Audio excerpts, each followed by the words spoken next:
지금까지 우리가 이제 국사 이제 여러 번 배웠어요. 다 알고 있지만은 배울수록 더 재미있는 겁니다. 그렇죠? 그래서 이제 이번 하여튼 어떻든 좋은 기회라고 우리가 성경 공부하는 좋은 기회라고 보고 6주 동안에 걸쳐서 창세기로부터서 이제 계시록까지 66권을 다 살펴보려고 합니다. 전에 공부할 때는 시간이 모자라면 중간중간 떼어 넘겼잖아요. 그런데 6주 동안에 하나도 빼지 않고 66권을 다 이렇게 살펴보려고 그래요. 그래서 지금 여러분이 가지고 있는 교재가 조감 이제 30가죠. 그러니까 한 번 모일 때 5과를 해야 해요. 그러니까 빨리 가죠.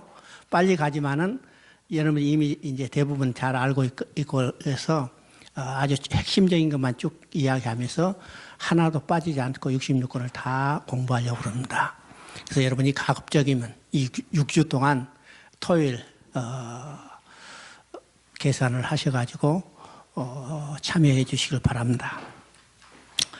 6주 동안 그러면 5월 둘째 주까지인가 이렇게 돼요. 참 감사하게도 이 코로나 사태로 여러분이 우리가 공부할 수 있는 기회를 가졌죠. 6주 동안 열심히 공부를 해봅시다.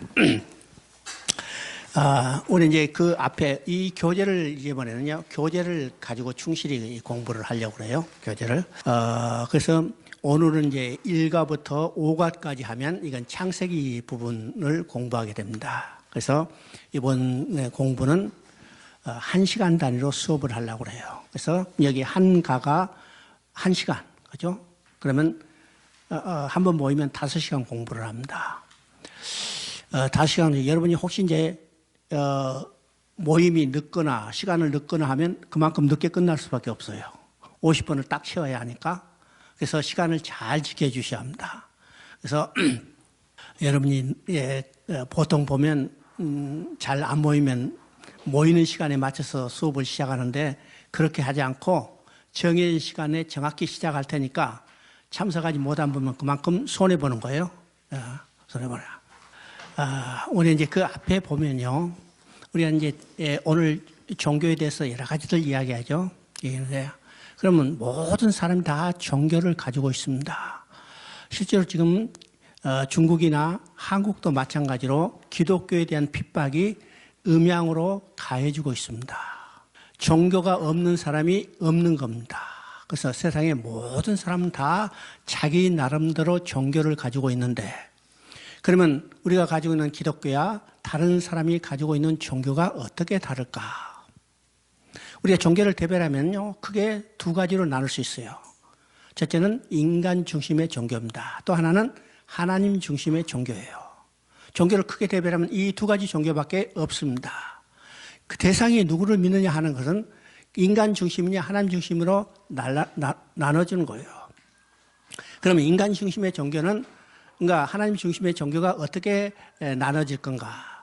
주도권이 누구에 있느냐에 따라서 인간 중심의 종교, 하나님 중심의 종교로 나눠집니다. 그러면 인간 중심의 종교는 인간 자신에게 주도권이 있어요.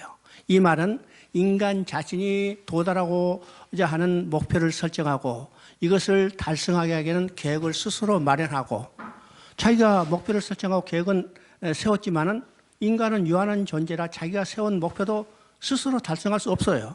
그래서 어떻게 하냐? 초월적인 힘을 이용하려는 것이 인간 중심의 종교입니다. 기독교를 제한 모든 종교는 다 이 범죄에 속해 있어요. 그러면 기독교는 하나님 중심의 종교라고 합니다. 이 말은 하나님이 주도권을 가지고 하나님 자신의 계획을 목표를 설정하시고 그것을 달성하기 위한 계획도 세우시고 그 계획을 누가 성취하냐면 하나님 자신이 성취하는 거예요.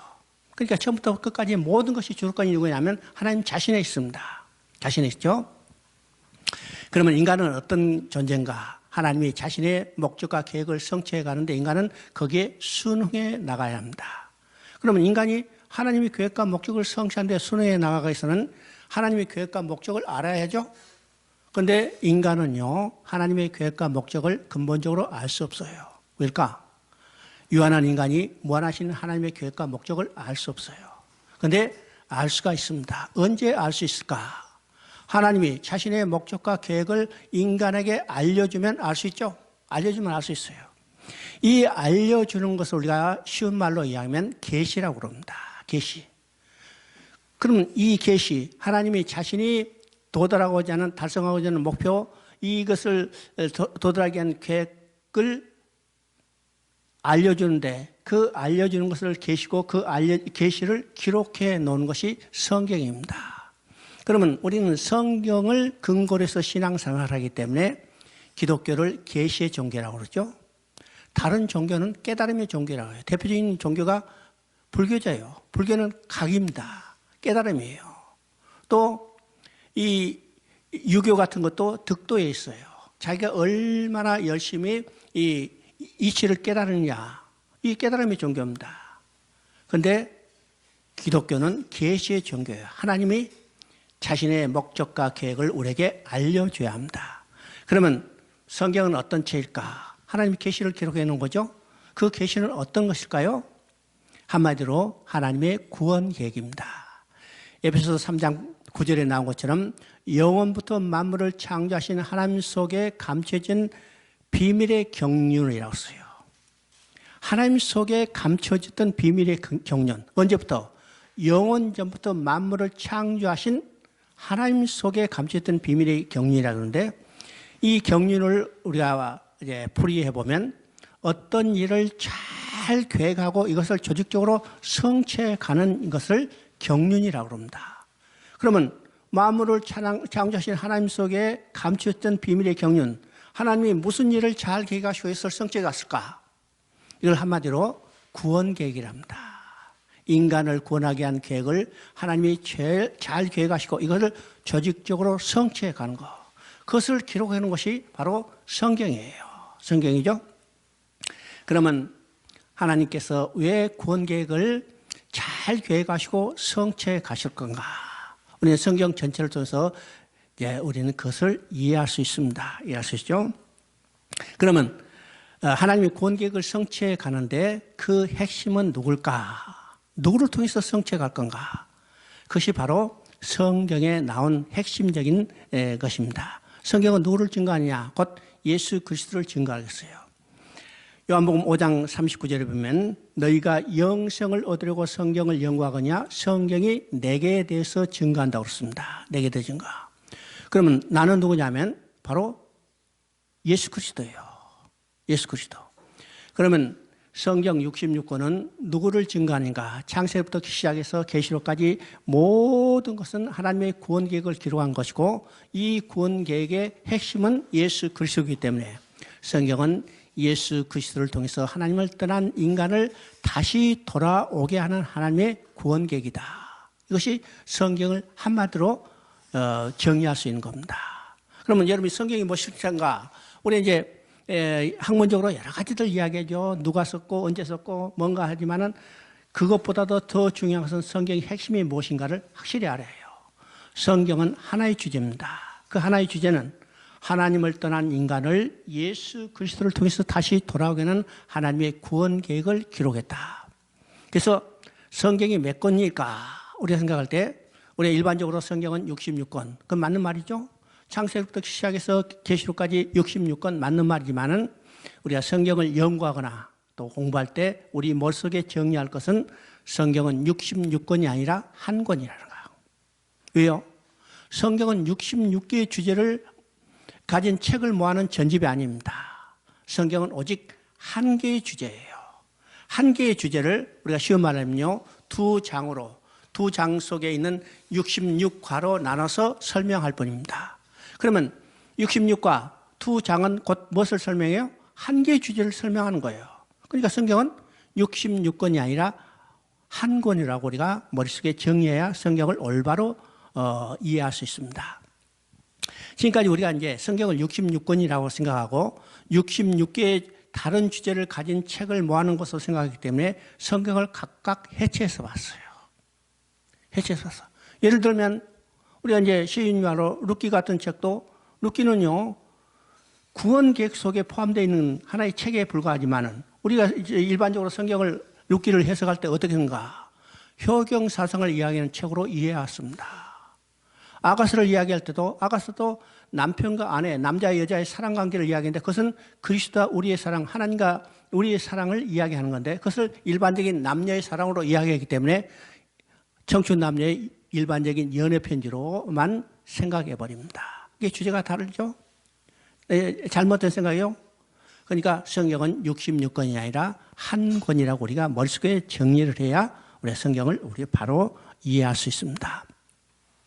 성경은요, 하나님께서 구원 계획을 이루신 일을 역사적인 사건을 통해서 기록해서 우리에게 보여준 책입니다. 그래서 성경은 어느 일정한 시기에 어떤 특별한 사람에 의해서만 기록된 게 아니고 성경은 1600년 동안에 40명의 저자에 의해서 기록됐어요. 이 말은 어떤 것인가? 하나님이 하신 일을 역사적인 사건을 통해서 기록했기 때문에 하나님이 그때그때 일하심을 그때 사람을 불러서 하나님께 그들에게 감동을 주셔서 하나님이 하는 일을 기록했다는 겁니다. 기록했다는 거죠. 그러면 성경이 어떤 책일까? 성경은 하나님이 구원 계획을 이루신 일을 역사적인 사건을 통해서 기록해서 오늘 우리에게 보여준 책이다. 그러면 성경은 역사적인 기록이라는 사실입니다. 역사적인 기록이라는 사실. 그러면 성경이 역사적인 기록이기 때문에 우리가 성경을 볼 때 역사를 보는 관점이 있어요. 역사를 보는 눈이 있어야 우리가 성경을 바로 이해할 수 있습니다. 그러면 우리가 성경 읽을 때 가져야 할 역사 인식은 어떤 것일까? 우리는 세 가지로 이야기할 수 있습니다.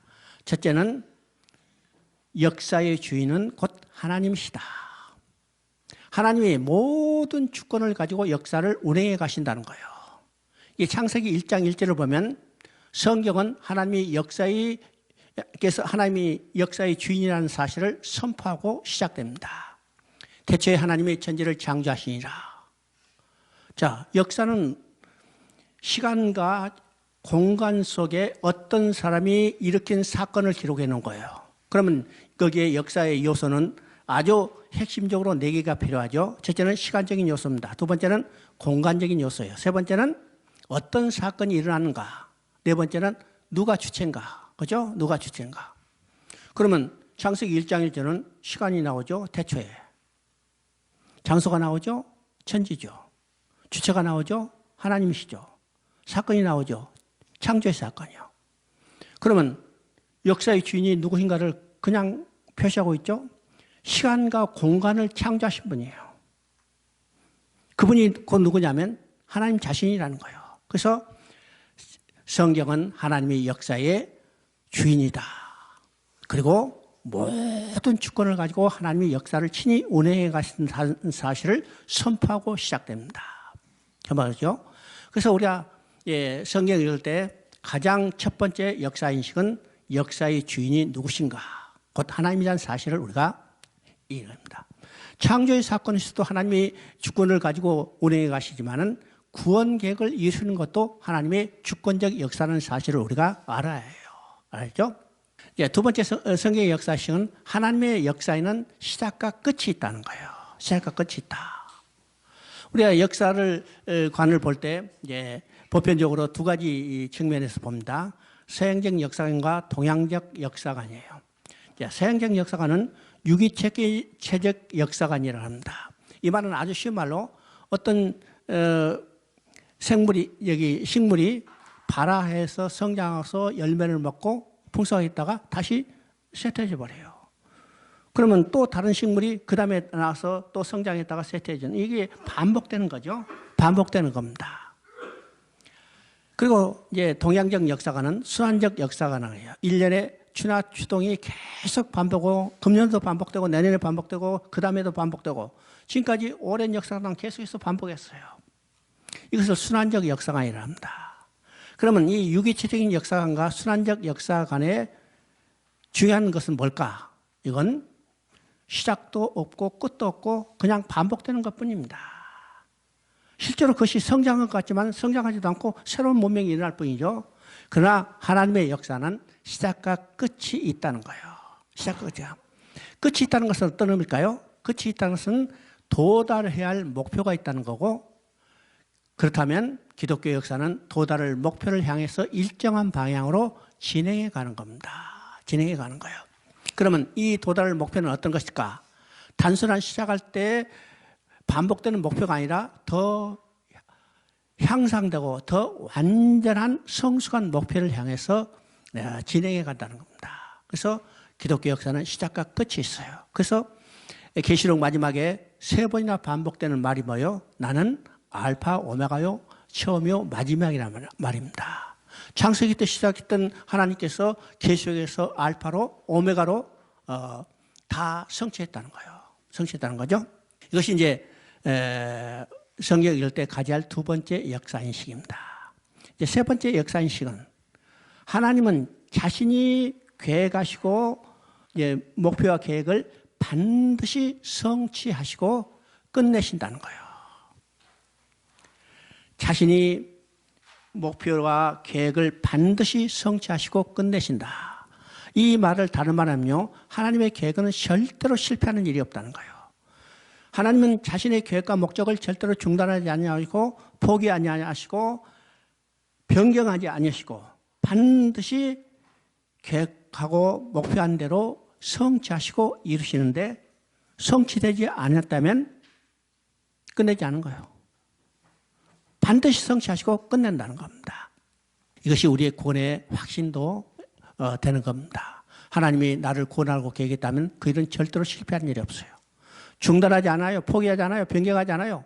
반드시 완성하시고 끝내신다는 겁니다. 끝내요.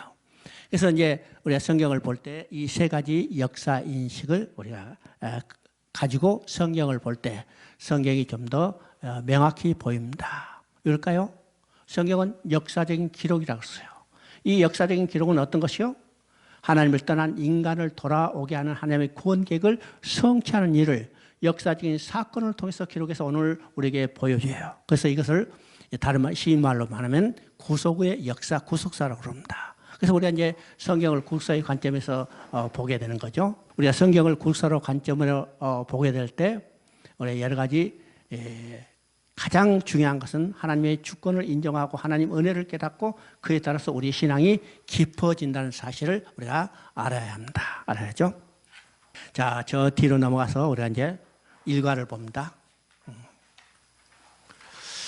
일과는 이제 창세기의 아주 핵심 중에 핵심입니다.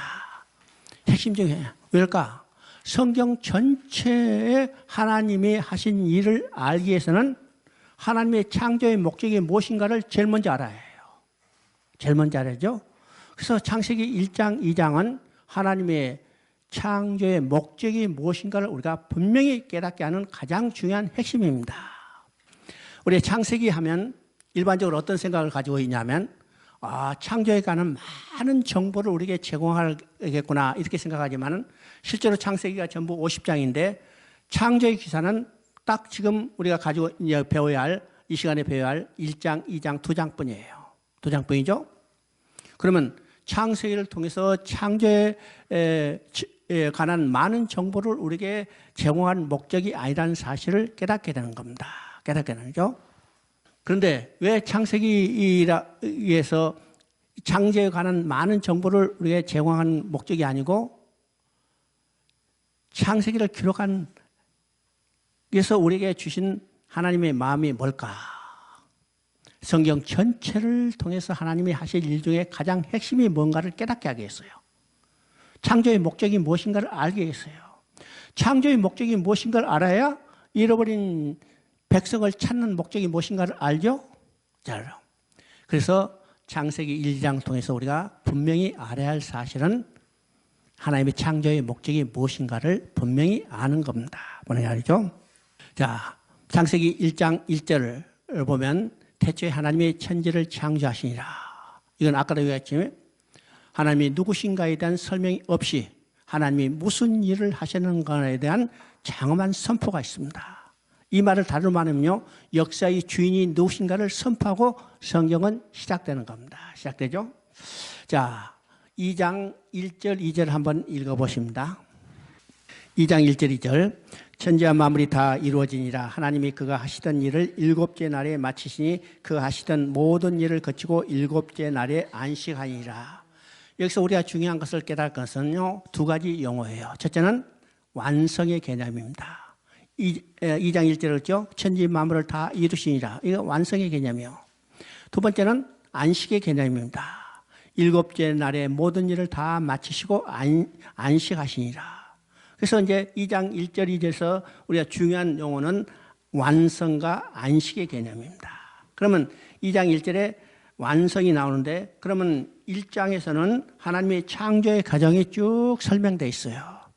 우리가 1장을 읽을 때 오늘 많은 이제 학자들이 이 창조에 대한 내용들, 진화론과 대응하기 위해서 여러 가지 이제 창조과학 이론을 제시하지만은 정말로 우리 창조과학 이론이 우리 신앙에 그렇게 큰 영향을 미치는가? 나는 이제 한번 생각해 봐요. 생각해요. 그거 몰라도 우리 신앙 큰 문제가 없다라는 생각이에요. 그죠? 근데 진화론자들이 하도 지금 진화론을 주장하기 때문에 그에 대한 반복 자료로서 이제 창조과학 이론들을 내시지만은 그보다도 우리는 창조의 1장을 통해서 하나님의 창조의 마음이 무엇인가를 아는 것이 더 중요하다고 생각합니다. 그러면 1장을 볼 때 하나님이 어떤 재료로 어떤 방법으로 만드는가에 대한 아무런 설명이 없어요. 그러면 1장에서 반복되는 말이 어떤 말인가? 세 마디예요. 하나님이 이르시되 말씀하시되 두 번째는 그대로 되니라 세 번째는 하나님 보시기에 좋았단 말이에요. 이 말은 어떤 말일까요? 말씀했다는 것은 말 속에 그 말하는 사람의 생각과 사상, 계획과 목적이 들어있다는 겁니다. 그러면 하나님 말씀하시다. 하나님 계획과 목적이 있어요. 하나님 마음이 거기 들어있어요. 근데 그대로 됐어요. 그대로 됐죠? 그대로 되니까 보시기에 좋았다는 것은 어떤 것인가? 하나님의 계획과 목적대로 천지 만물은 이루어졌다는 겁니다. 이루어졌다는 거예요. 이것이 천지 만물을 다 이루어졌다는 말의 핵심적인 내용입니다. 핵심이에요. 그리고 두 번째에 가서 이제 안식이죠. 제7일의 모든 일을 다 마치시고 안식하시다. 그러면 이 안식의 개념은 어떤 것일까? 우리가 안식의 개념에 대해서 아주 잘 생각해야 합니다. 우리가 안식하면 지금까지 우리 이제 관습적으로 안식일 지킨다. 이 안식일 쉬는 날이다. 여섯째 날 열심히 일하고 일곱째 날 안식했다. 이게 육체의 필요라 해석하기 위해서 푹 쉰다. 이런 개념으로 휴식의 개념이 너무나 우리 머릿속에 잡혀 있어요. 그런데 여기서 안식의 개념은 근본적으로 이 휴식의 개념이 아니라는 사실을 우리가 알아야 합니다. 물론 어느 정도 휴식의 개념이 있지만은 이 안식의 개념이 어떤 것인가를 정확히 알아야 성경 전체에서 하나님이 이루실 하나님의 마음을 우리가 깨닫게 되는 겁니다. 그러면 2장 8절을 보면 어떻게 되냐? 하나님께서 동방에 에덴을 창설하시고 거기에 사람을 두시니라고 했어요. 그러면 동방에 창설한 에덴을 우리가 하나님이 지으신 우주 만물이라고 생각한다면 여러 가지 학견이 있지만 하여튼 이 에덴을 창설하시고 거기다 사람을 두셨다고 했으니까 창조의 중심이 누가 있냐면 인간이 있다는 사실을 우리가 깨닫게 된 거예요. 그러면 에덴을 창설하신 목적은 뭘까요? 인간이 살아갈 환경을 조성한 겁니다. 이것이 이사야 45장 18절에 그대로 나와 있어요. 사람을 살아갈 수 있도록 만드셨다고 했어요. 지으셨다고 했죠. 그러니까 에덴을 창설한 목적은 인간이 살아갈 환경을 조성하시고 에덴을 지으시고 사람을 거기 두셨어요. 그러면 사람을 어떻게 지었을까? 이거 1장 26절, 27절을 보면 우리가 보게 됩니다. 하나님께서 인간을 지으실 때 우리의 모양, 우리의 형상에 따라 짓자고 그랬습니다. 그러면 여기서 우리란 말은 삼위 하나님을 이야기하시고 우리의 모양, 우리의 형상대로 지으시다고 했어요. 그럼 여기서 형상과 모양이 어떤 의미일까? 형상과 모양. 이것에 있어서 많은 학자들이 연구가 있지만 그 핵심은 아주 간단해요. 자기 형상, 자기의 모양대로 지었다는 것은 인간이 교제의 대상인 인격적인 존재로 지었다는 겁니다. 그래서 이것을 2장 7절을 통해서 우리가 보게 됩니다. 2장 7절을 보면 인간을 창조하는 것이 나오죠. 흙으로 지으시고 코에 생기를 불어넣으니 생명이 된지라고 했어요. 그러면 다른 피조물을 지을 때는 다 말씀으로 짓는데 인간을 지을 때는 그 방법이 달랐습니다. 그죠? 말씀으로만 짓지 않은 게 아니고 흙으로 지으시고, 자, 흙으로 지었어요. 이건 사람의 모양이 있지만은 사람이에요, 사람이 아니에요? 흙으로 지었는데 사람이 아니잖아요. 흙으로 지었는데 사람은 모양은 됐지만은 사람이 아니에요. 언제? 생기를 불어넣으니까 생명이 된지라. 생기를 불어넣을 때 그대여 생명, 인간이 영과 육을 가지고 영과 육을 가지고 있는 인간으로 창조됐어요. 창조됐죠? 그러면 여기서 2장 7절에서 생기를 불어넣었다. 여러 가지 해석하면 하나님의 생명, 하나님의 영을 인간에게 불어넣어서 인간은 어떤 존재가 됐어요? 하나님의 영을 가진 존재가 됐어요. 연재가요. 그래서 하나님의 영이시기 때문에 하나님이 부어넣어진 이 영을 가진 존재가 돼서 하나님과 교제가 가능한 대상으로 지었다는 겁니다. 그렇죠? 그러면 안식의 개념은 어떤 것일까? 하나님이 창조한 우주 만물 가운데 자기 형상대로 지은 인간을 두시고 함께 살면서 기뻐하며 즐거워하며 그의 영광을 드러내는 것이 안식이라는 사실입니다. 안식이죠. 이 말을 예를 들면 여러분 이제 엄마가 자녀를 낳았어요. 자녀를 낳을 때 어떻게 했어요? 10달 동안 뱃속에 들고 나서 힘들었고 또 낳을 때도 풀 힘을 해서 다 이제 힘을 쏟아가지고 애를 낳죠. 애를 낳고 어떻게 해요? 애를 낳고 어떻게 해요? 얘 그냥 야 힘들어 낳았으니까 나 이제 오늘부터 푹 쉬어야겠다 하고 얘 버려둬요? 아니죠. 힘들게 낳았지만은 얘가 태어난 순간 그 엄마는 기뻐서 어쩔 줄 모릅니다. 어쩔 줄 모르죠? 바로 이 상태가 어느 상태냐면 안식의 상태예요. 지금까지 힘들은 건 다 잊어버리고 그 아이 하나를 두고 기뻐하는 거 어쩔 줄 모르는 거예요. 어쩌나. 바로 하나님도 안식의 개념은 자기 창조한 인간과 함께 살면서 기뻐하며 즐거워하며 그의 영광을 드러내는 것. 이것이 하나님의 안식입니다. 안식이죠? 그러면 이제 생각해봅니다. 구원계획이 뭘까? 구원계획이 뭘까요? 여러분 자식이 잃어버렸으면 찾을까요? 찾지 않을까요? 반드시 찾아요. 찾지 않으면 부모 아니죠? 바로 이것이 구원계획이에요. 잃어버린 자식 찾는 이야기. 그러면 하나님의 구원계획은 어떤 것일까요? 하나님의 구원계획은 잃어버린 자기 백성, 자기 자식 찾는 거예요. 이게 하나님의 구원계획이에요. 왜요? 왜? 왜 찾아요? 왜 찾아? 함께 살면서 기뻐하며 즐겨 살기 위해서 찾는 거예요. 그러니까 창조의 목적을 우리가 분명히 알아야 하나님이 잃어버린 백성을 찾는 구원 계획을 이루시는 하나님의 마음을 우리가 깨달을 수 있습니다. 깨달을 수 있어요. 우리 이제 성경 전체를 통해서 나타나는 하나님이 뭘까? 우리 여러 번 이야기했지만은 두 단어로 이야기한다고 했습니다. 두 단어로. 성경 전체를 통해서 나타나는 하나님의 마음, 두 단어. 그 두 단어는 어떤 것이에요? 첫째는 사랑이에요. 두 번째는 함께입니다. 이 말은 사랑하기 때문에 함께 살자는 거예요. 이게 성경 전체를 통해서 나타나는 하나님의 마음입니다. 그렇죠? 그래서 한국교회는 비교적 이제 그런 것이 없지만은 중국교회 가면 이 두 글자가 모든 교회에 다 붙어 있어요. 권선생님 그래 안 그래요? 앞에는 임마누엘 붙어 있고 옆에는 하나님이 사랑한다는 붙어 있어요. 이게 거의 99% 교회가 중국 교회는 다 붙어 있어요. 그래서 이제 내가 물어봐요. 이게 어떤 의미냐 했더니 그냥 여태까지 들어왔던 대로 그냥 사랑 함께 임마누엘 이 이야기지만은 그게 진정한 뜻이 무엇인지를 잘 모르고 있다는 사실입니다. 이것이 두 단어가 성경 전체를 통해서 나타난 하나님의 마음이 무엇인가를 우리에게 보여주는 예요. 그렇죠? 그러니까 이것이 바로 안식입니다. 함께 살면서 기뻐하며 즐거워하며 그의 영광을 드러내는 것. 이게 하나님의 안식이고 이 성경 전체를 통해서 이루고자 하는 하나님의 마음인 것을 우리가 깨닫게 된 겁니다. 깨닫게 되죠? 자, 2장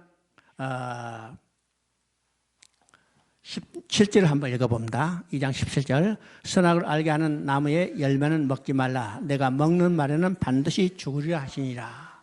자, 우리가 이 말은 잘 알고 있죠?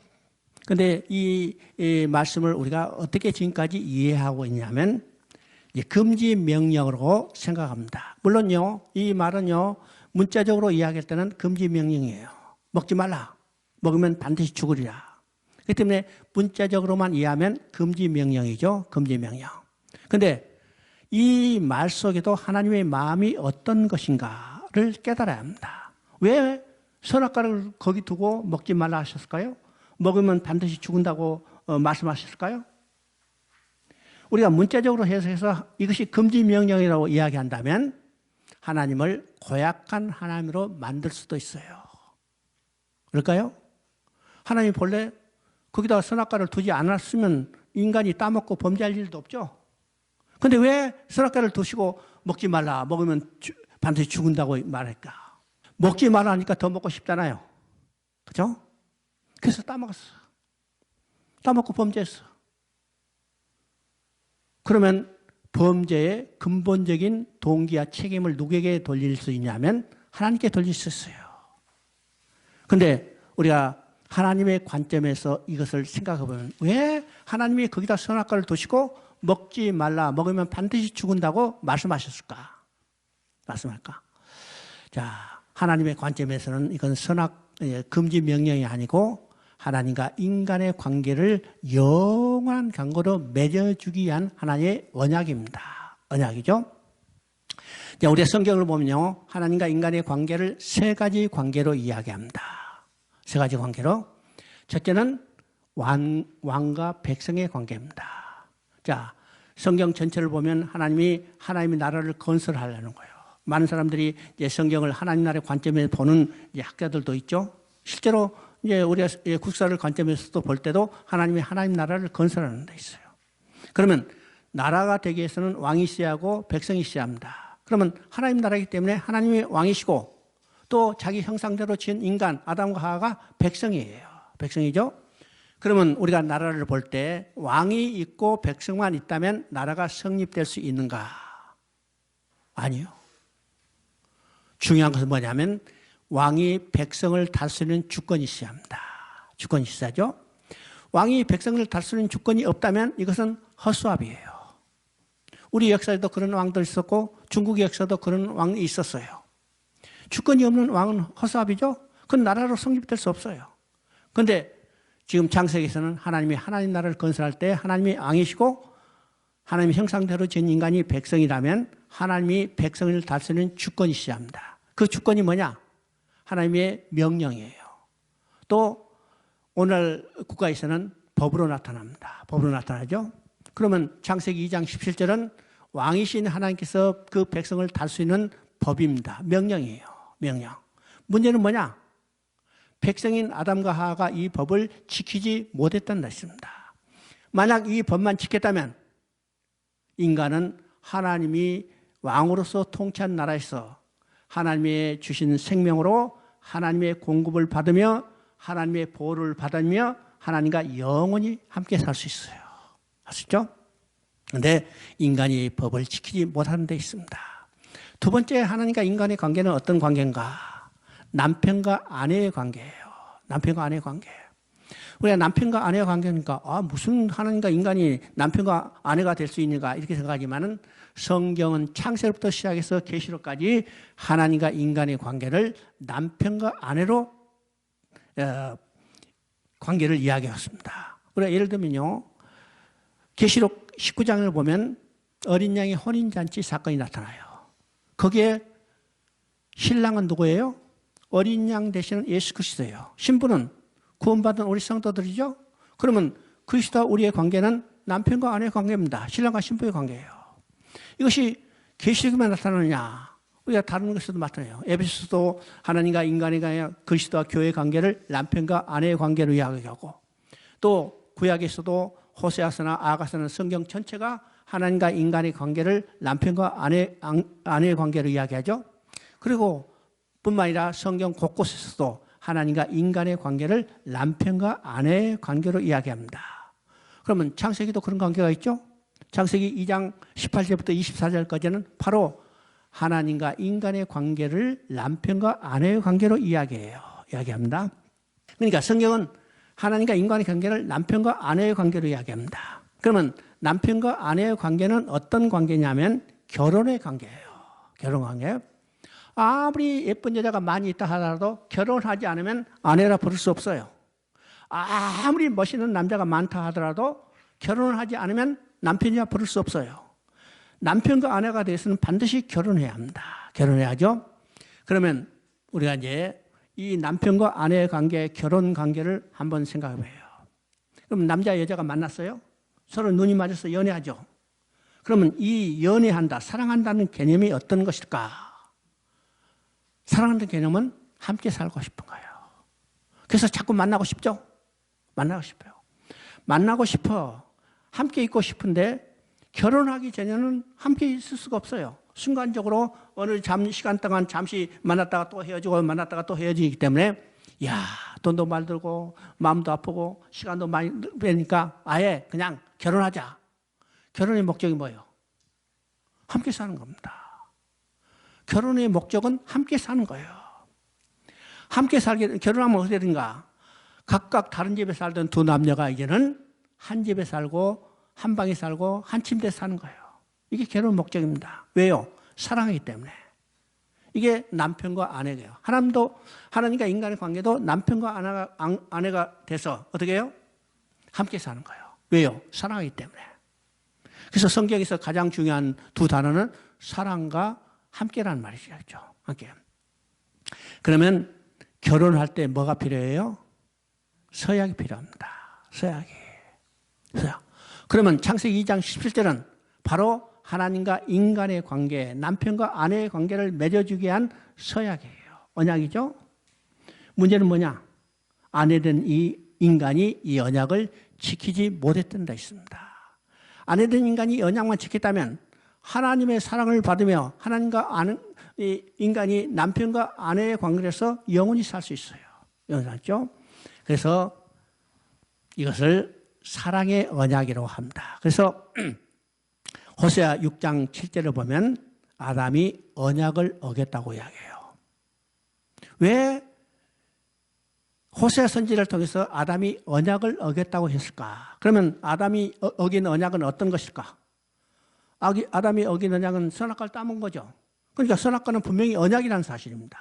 그러면 왜 호세아를 통해서 아담이 언약을 어겼다고 이야기할까요? 성경에서 가장 남편과 아내를 극명하게 표시한 것이 바로 호세아서이기 때문입니다. 호세아서. 세 번째, 하나님과 인간의 관계는 어떤 관계일까? 세 번째 관계는 아버지 아들의 관계예요. 아버지 아들 관계. 아버지 아들의 관계는 어떤 관계예요? 이건 뗄 수 없는 관계입니다. 뗄 수 없는 관계죠? 자, 우리가 이제 하나님과 인간의 관계, 아버지 아들의 관계는 이 하나님과 인간의 관계, 아버지 아들의 관계는 인간의 아버지 아들, 육신적인 아버지 아들 관계보다 더 완전해요. 인간의 아버지 아들 관계는 유한한 관계입니다. 첫째는 시간적으로 유한해요. 우리가 아버지 노릇할 수 있는 때가, 여러분이 부모 노릇할 수 있을 때가 언제까지예요? 언제까지? 언제까지? 죽기 전까지요. 죽으면 못해. 우리가 살아있을 때에도 우리가 아버지 노릇 제대로 못하냐, 부모도 제대로 못하는 경우들이 많죠? 못해요. 형빈이 지금 자가격리하고 있는데 지금 아버지 노릇 할 수 있어요? 못해. 그러니까 우리가 살아있는다 하더라도 그 시간에 다 부모 노릇 할 수 없는 겁니다. 그러니까 시간적으로 유한하죠? 두 번째는 능력적으로 유한해요. 능력적으로. 우리가 자녀들에게 뭘 해줄 수 있어요? 실제로 많은 거 해준 것 같지만은 극히 제한된 범위에 불과해요. 제한된 범위에 불과하죠. 그러나 하나님이신 우리 아버지는 영원한 관계입니다. 그분은 영원부터 영원까지 계세요. 영원부터 계시고 그분은 무한하신 분입니다. 그러니까 시간적으로도 무한하시고 능력적으로 무한하신 거죠. 이것이 아버지와 아들 하나님과 우리의 관계를 이야기합니다. 그러면 이 아버지 아들 관계는 어떤 관계인가? 순종의 관계예요. 그래서 순종의 법으로 주셨던 겁니다. 순종을요. 성경은 바로 이 세 가지 관계를 통해서 하나님과 영원히 함께 살기를 원하셔서 하나님이 선악을 알게 나무의 씨가는 먹지 마라. 먹으면 반드시 죽이라는 명령을 주셨어요. 왜 아시죠? 인간이 이 법만 지켰다면 하나님과 영원히 함께 살 수 있었어요. 문제는 뭐냐? 인간이 이 법을 지키지 못했다. 선악과를 따먹은 때 있다는 겁니다. 자, 2장 18절을 한번 읽어봅니다. 2장 18절. 여호와 하나님이 이르시되 사람이 혼자 사는 것이 좋지 아니하니 내가 그를 위하여 돕는 배필을 지으려 하시니라. 아담을 지으시고 지금 하시는 말이 혼자 사는 것이 좋지 않으니 내가 돕는 배필을 지어줬다 하세요. 그러면 여기서 혼자 사는 것이 좋지 않다는 의미와 돕는 배필을 지어줬다는 의미가 무엇인가를 우리가 정확히 이해해야 합니다. 혼자 사는 것이 좋지 않다는 것이 어떤 의미일까? 어떤 의미일까요? 혼자 사는 것이 좋지 않다는 것은 여기서 두 가지 개념이 있습니다. 두 가지 개념. 첫째, 하나님이 인간을 주시고 주신 복이 있어요. 복이 있죠? 이것이 이제 1장 28절에 나옵니다. 1장 28절을 보면 제가 읽겠습니다. 하나님이 그들에게 복을 주시며 하나님이 그들에게 이르시되 생육하고 번성하여 땅에 충만하라. 땅을 정복하라. 바다의 물고기와 하늘의 새와 땅에 움직이는 모든 생물을 다스리라 하시니라. 여기서 이제 하나님이 인간을 자기 형상대로 지으시고 주신 복입니다. 여기서 우리가 복을 세 가지로 이야기할 수 있어요. 첫째 복은 어떤 것일까? 생육하고 번성하여 땅에 충만하라. 이것이 첫째 주신 복임과 동시에 사명이에요. 인간은 번성해서 복을 누리고, 그래서 옛날에는 자식이 많으면 복이 있다고 그랬죠? 자식이 많아요. 또 이것은 하나님 주신 사명이에요. 많은 자녀를 생산해서 어떻게 해요? 세상에 충만하게 해요. 충만해요. 아담 하나만 딱 지어주면 하나님은 지으신 그 인간을 통해서 이 땅에 하나님에서 영광을 받으시기를 원해요. 그렇죠? 그러면 아담 하나만 딱 지어주면 제한된, 지구상에 제한된 범위잖아요. 근데 자식을 번성해서 곳곳에 다 펼쳐놔야 하나님의 형상대로 지은 인간이 하나님의 영광을 드러내게 있어요. 이것이 하나님이 생육하고 번성하여 충만하라는 하나님이 주신 복과 사명입니다.